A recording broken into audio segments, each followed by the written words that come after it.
As the video title states, I bought a pro setup so you don't have to, and don't even give me crap about it because I'm just trying to showcase if it's worth your money or not. All right, so right now we're on the KTM 250, completely stock, all default, no fueling changes, tire changes, gearing, none of that stuff.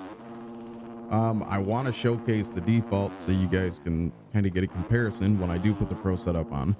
The pro setup that I paid for was about $8. So if you guys are interested in that, I'll reach out to the company and see if they want me to put their name out there or if they don't, and I will try to get that link for you in the description, so keep an eye on that.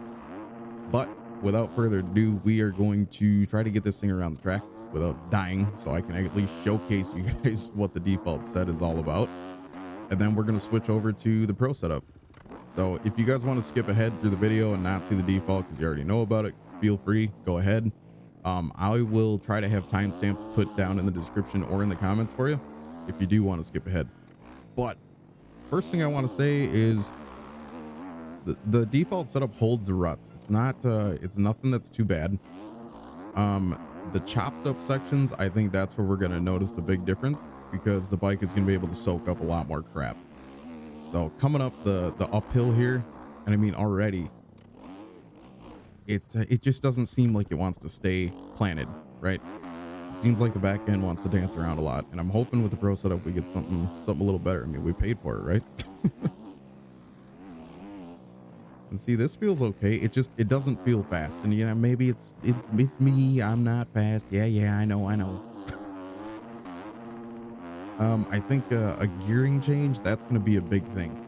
You're going to be able to get the gearing that I guess you would say the quote unquote pros use, because it is a pro setup, and I'm hoping that it's going to help kind of pull us out of the corners a little better so we can clear some of the big stuff. We made it around the track on the default setup. I don't know, hopefully I showcased it good enough for you guys. Hopefully I kind of shared some decent information, but we're going to get on the pro setup now, and we're going to see what we can do on that. I'm very excited for it. All right, we made it to about the halfway point on the track. I didn't want to start the review on the pro setup right away because I wanted to kind of give you guys something to talk about, right? But so far, my initial thoughts are that it's really good. I mean, come on, it's miles better than what we were dealing with in the default setup. Third gear is completely fixed as far as my opinion goes. It's a lot more usable. Yeah, clearing this stuff in third is so much better. I mean, I'm like over clearing it now.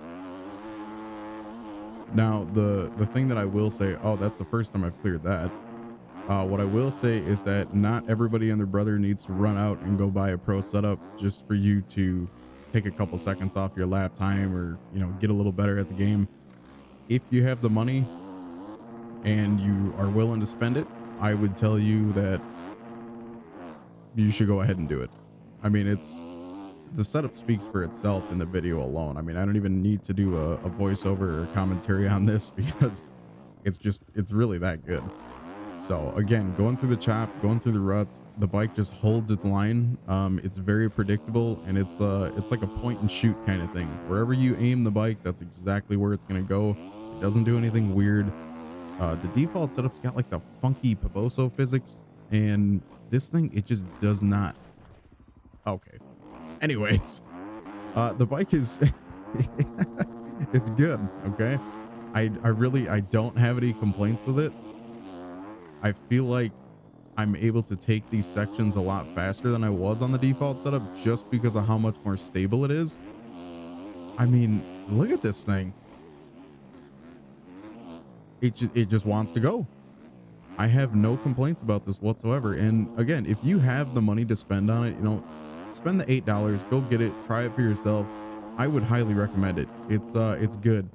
And I did reach out to the company, and they did say I could release, you know, who it is and who makes them. And this is done by SPX.